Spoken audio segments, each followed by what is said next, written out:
Okay, so in front of us, off to the right of the road, or the highway, there is a Border Patrol checkpoint. And we're about to show you what it's like to go through it.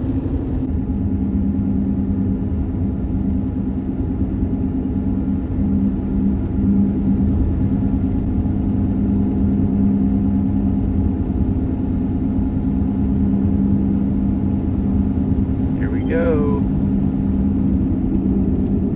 Busy. Holloman Air Force Base. We're about 15 minutes to White Sands National Park. It's always weird when there's a national park so close to like an urban center. The city we just went through, do you know what the name of it? Alamogordo? Alamogordo is like right here. So we're escaping. As soon as we had a chance to leave, we did. We tried to get gas, didn't work the first time, found another spot, and now we're getting out of there. Probably should have filled our water tank and went to a grocery store, but I didn't want to spend time there. And we have just enough rations to make it through the night. That's the Air Force Base to the right. There's jets doing these crazy low passes right next to us. We're in a free camping area that's managed by the Air Force Base. But we went down this dirt road to the very end. I mean, that's the base. It's kind of crazy we can get this close. Doesn't look like there's any barricades or anything, but we're gonna turn around and head back. These guys look like they're our age, and they have like three boys who are Whoa. probably a teenager. This is why you get a Sprinter van right here. We are doing 35, 40 Don't do that. down a dirt road. Don't do that. I don't want to go flying off. That's the camping area. That's where we're actually gonna go end up. We're gonna stay there tonight. Right there. Pretty cool spot.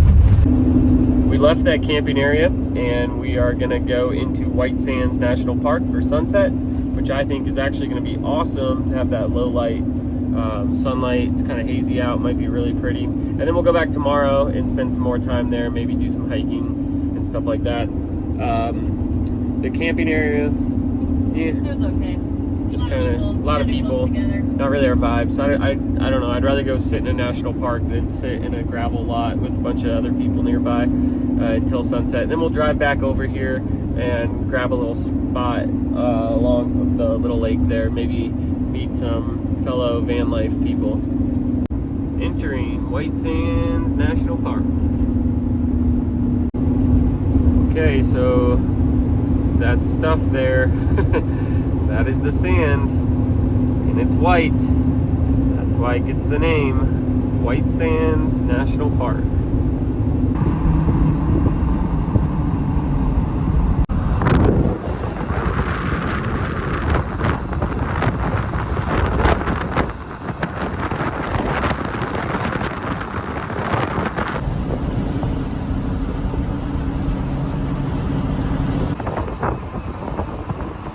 White Sands.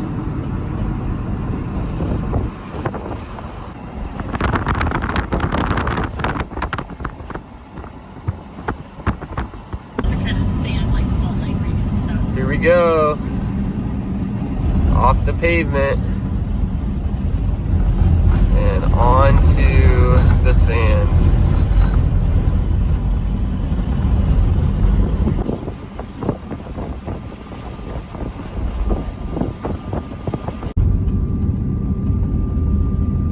See the people up on the hill? I do not. Look in between, in front of us, directly in front of us. See them? Isn't that cool?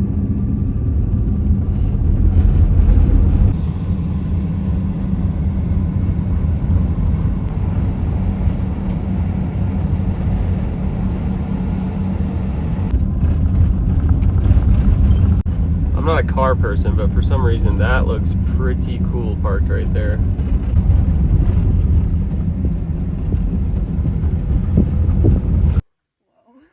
Whoa. It's so soft.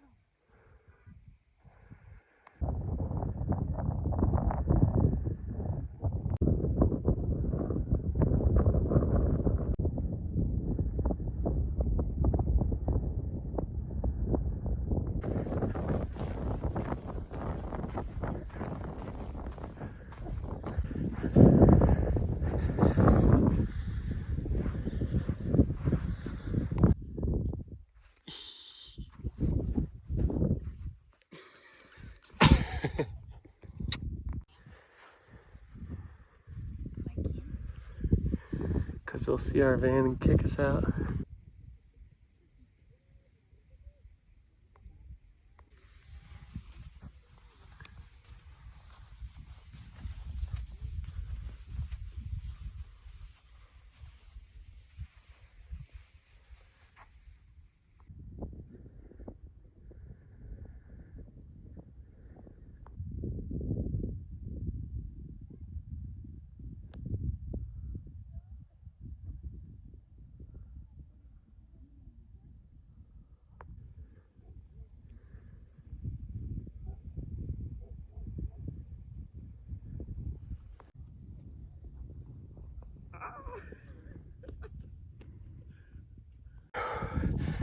We just raced to the top.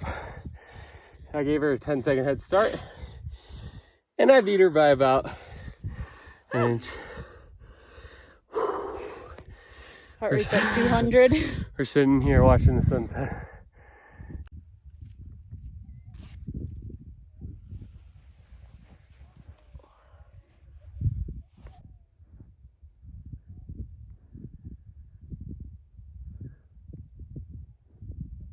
Where are you going?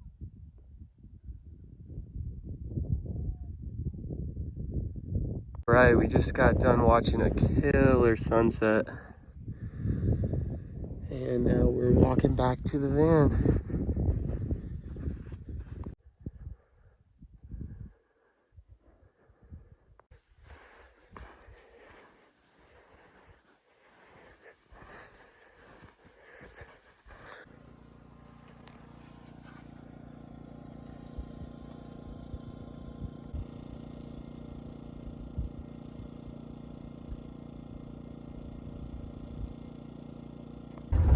Okay, last night we slept at that site we showed you yesterday. Pretty busy, a lot of campers scattered around. You can see here's a big old bus living the high reef. And Oh, there's the dog. Kenzie wanted to see the doggy. And we had a good night's sleep. We had a helicopter pass by maybe like 100 feet above us a little bit ago. That was kind of cool, but we're only about 2-3 minutes away from White Sands National Park. So we're gonna head back there and make some breakfast and kind of chill out for a bit before we continue heading north and maybe do some rock hounding along the way. That's Kenzie's favorite thing to do when we're traveling out west. We're back at White Sands. Kenzie's throwing some clothes on. I'm barefoot, like always. The constant struggle of trying to stay hidden while changing in the van. White Sands National Monument.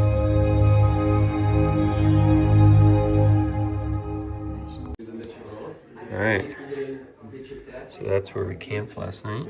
It's about a 3-minute drive to the entrance. And this is where we were last night.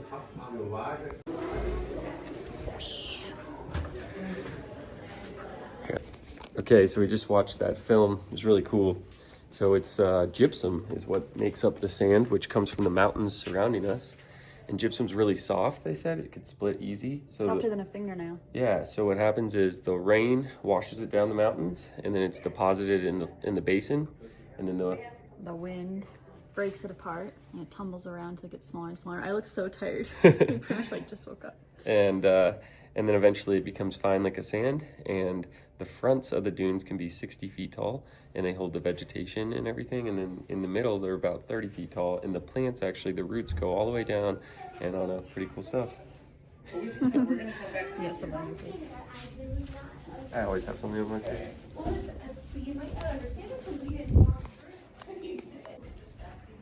And that's kind of what we were talking about. Hey, we did pretty good. 4.5 billion tons of gypsum. Oh, this is a really good map. Enough to fill 45 million boxcars. A train long enough to circle the Earth at the equator over 25 times. There's the sled rentals if you want to go down the dunes. All right, Kenzie bought something. First time I've ever bought anything at a national park store, which isn't like a worse thing. It's just a little pricey, but this is really cool. We needed some color in the van, Yeah. so we got a drying towel. Okay, we're back in White Sands. gonna make some breakfast here this morning, walk around a little bit more, and then we're gonna keep on heading north. So amazing.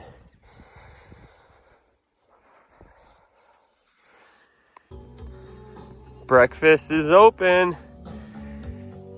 Stop by our cafe.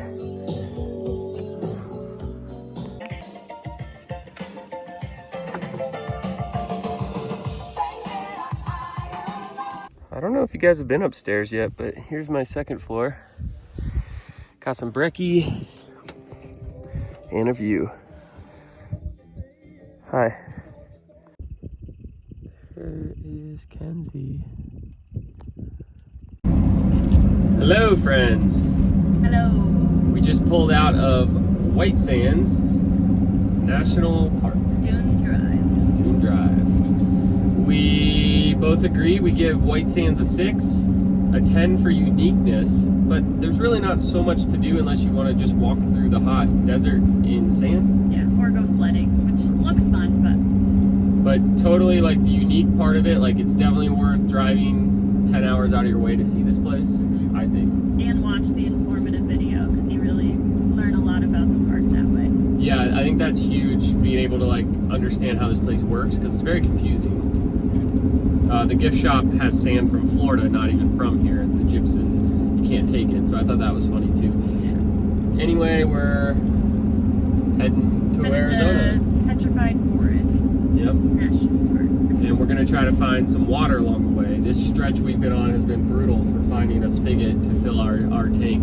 And even just drinking water is harder to find We've here. been filling up at the parks. We're also going to try to find a rock hounding spot today, which I'm really excited So, that's your update. We'll tune back in when something interesting happens. for. Just watch that door. I don't think it'll fall. Okay. Alright guys, we found a nice water hookup here in the middle of the desert, groundwater. And we had to finagle the van in here to get my hose to reach. And Kenzie wouldn't let me run over any flowers, so she's ripping. So real quick, this is where we got our water. Aguirre Spring Campground, and kind of cool, the Oregon Mountain Desert Peaks has some really pretty views. I'm sure the hiking's great too, but not when it's Like straight 90 ahead. degrees. Kinda Yeah. makes you want- And then back over there you can kind of see too. Really interesting, kind of like Castle Crags in California if you've ever been there. Kenzie made me go to this place. It seems like a one-of-a-kind place, so we will.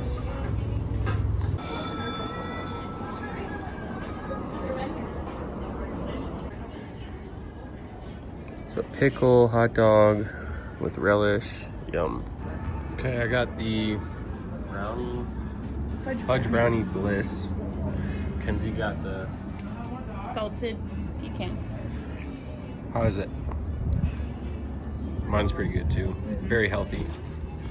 It looks so frozen when it's like that. Not as melted. You guys look out there, we got some dust devils. We're in an area that said potential for a sandstorm.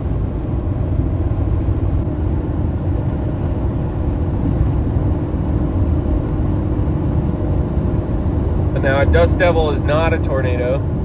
It's not going to pick you up and throw you in the air, but it might make you have some sand in your eyes. Here we go. Dust devil. That's so cool. We're surrounded by dust. Oh, there's another one right.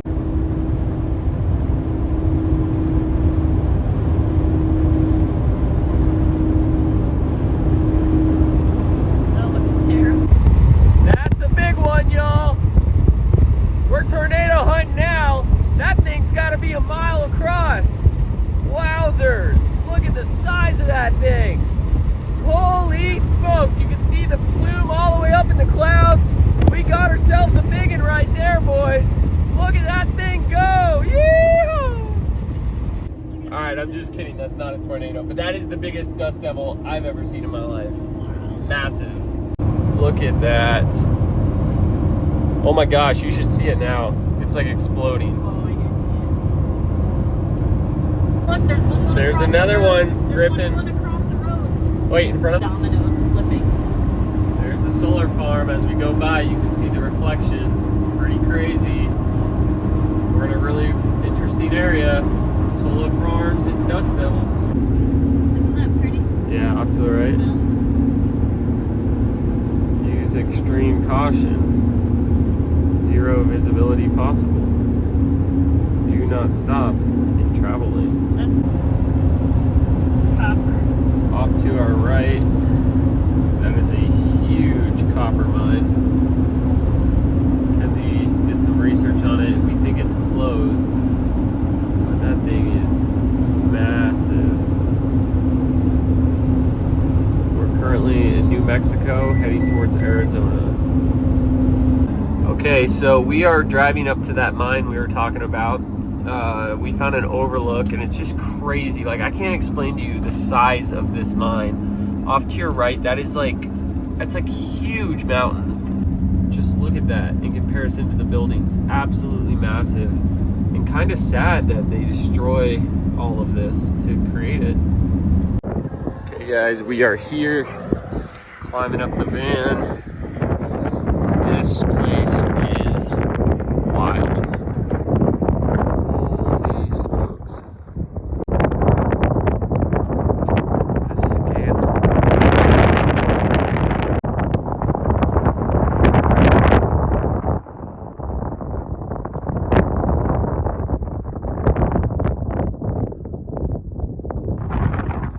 Kenzie, how would you describe this for those watching? Because it's kind of hard to even show the size of it.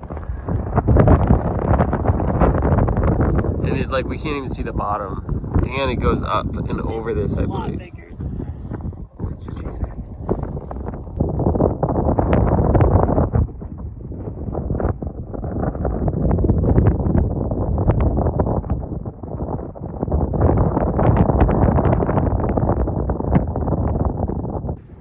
They got some display boards over here. So actually, there's some copper, so that's what they're mining for. Apparently, there's gold in here too. As we move down, this is more about the mining history.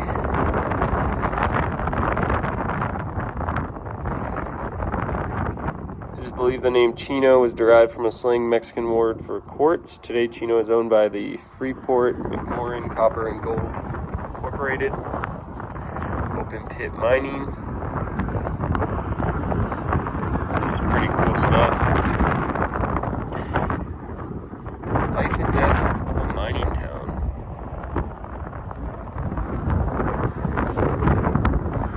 Mining occurs in Santa Rita 24 hours a day, 365 days a year.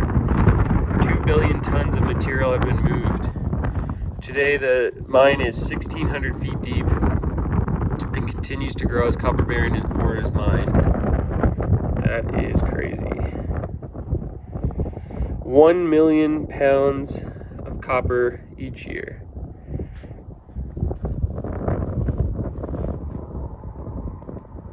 True. Yeah. So I was just reading this, and it said that an Apache Indian showed this guy, Jose, an outcrop of copper, and then down here it says a wealthy Chihuahua merchant purchased most of the mining claims from this guy. So it's kind of sad to think that the Apache Indian didn't make out from showing the Spanish. The white man stole from the Indians. Very sad. And this is all, we're in the Apache, we're near the Apache reservation. And I should mention White Sands, where we were earlier, that was Apache land. All right, here's Kenzie showing the size of those trucks and the tires they use. Put your arm in there again. Look at the tread alone. My entire arm. The tread alone. And then compare it to the van. Look at my little tire versus that thing. Literally this tire is the size of my entire van. Maybe bigger, definitely taller if it wasn't buried. Bigger around. Yeah, that's crazy. And we got to see one of the oldest mines in North America. Kind of a quirky little stop. Glad we did it. Pretty sweet. We're driving into Silver City, about 15 minutes away from where you last saw us at the mine. The elevation is 5,900, so we're up there, and we're gonna drive through here, see if there's anything interesting. Silver City, New Mexico. Okay, we found the historic downtown, and it looks pretty cool. Lots of little shops. What's that? A little gift store market. Wow. Birdwells. Really cool shops back here. The hub. This is great. Oh, there we go. Look. Is it open? It's a It wood said shop. closed. Look at this little truck. That's so cool. Judo club. Look at that front door. It's so pretty. There's a little like river walk. Oh, let's go down there.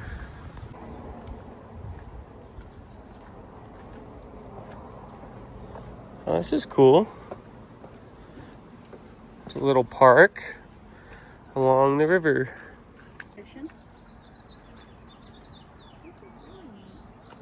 There's a theater, and there's my van. We're exploring. Unfortunately, it's just about 6 o'clock, so everything's closing on us. Town of Silver City.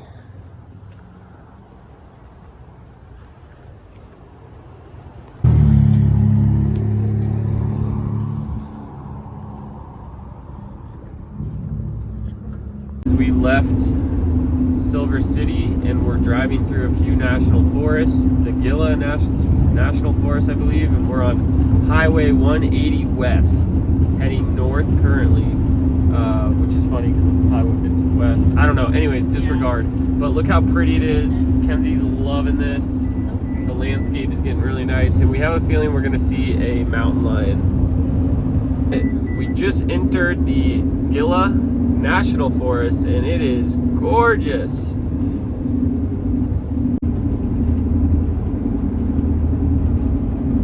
We are in the middle of nowhere too. Like, we haven't passed a car in a long time. Stop.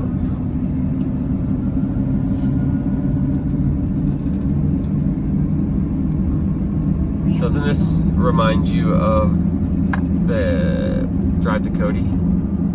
Where's the historical marker? We're in the town of Glenwood. Adorable. Crab Apple Cabins. That reminds me of my mother. Wait, where's the historical marker? I miss We my have to mom. I'm slowing down.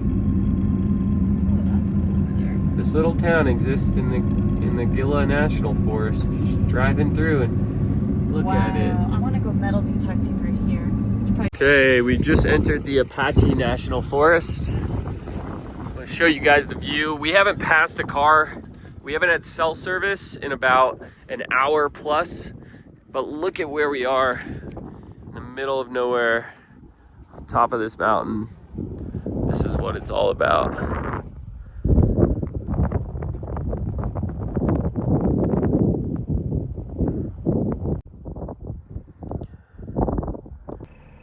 Well, we found elk. There's a male right there. Right in these people's driveway. Down this road. We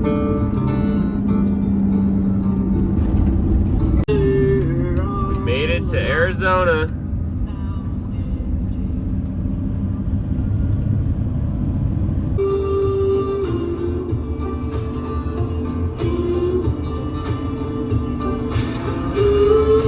Okay guys, we've been pushing it here at about 6,000 to 8,000 feet through the Apache National Forest, and we just spotted this wildfire out here. It looks pretty bad. It looks like it's growing, so we don't know what we're gonna do because we were gonna stay in this area, but I don't know the wind direction and I don't know this area where I feel safe enough to stay here tonight, but I'm gonna zoom in and show you guys this. It's crazy.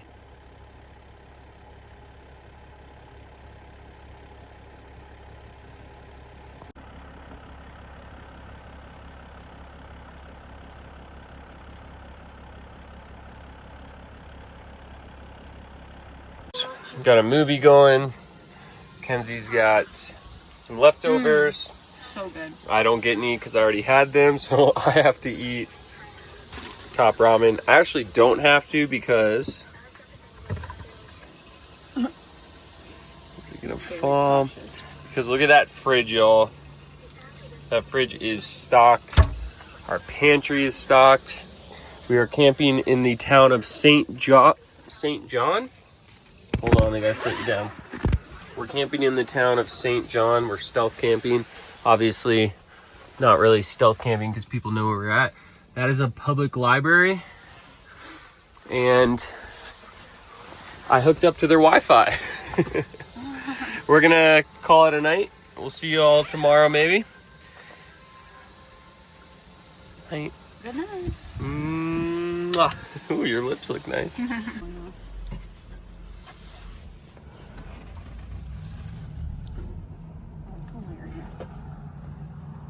Oh wow, there are a lot.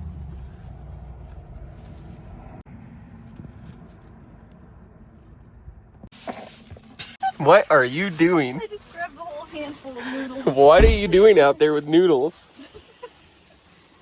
John spilled noodles. Oh, I think that car left. No, it's still For real. there. No, I think they really left. Guys, Kenzie, just show them what's in the bag. Hold on. Well, John made some ramen. And I dropped he's- half of my noodles. He tried to drain them and he dropped them all in the grass, so I volunteered to go pick them up. Because we don't like to trash places. We like to leave them better than we found them.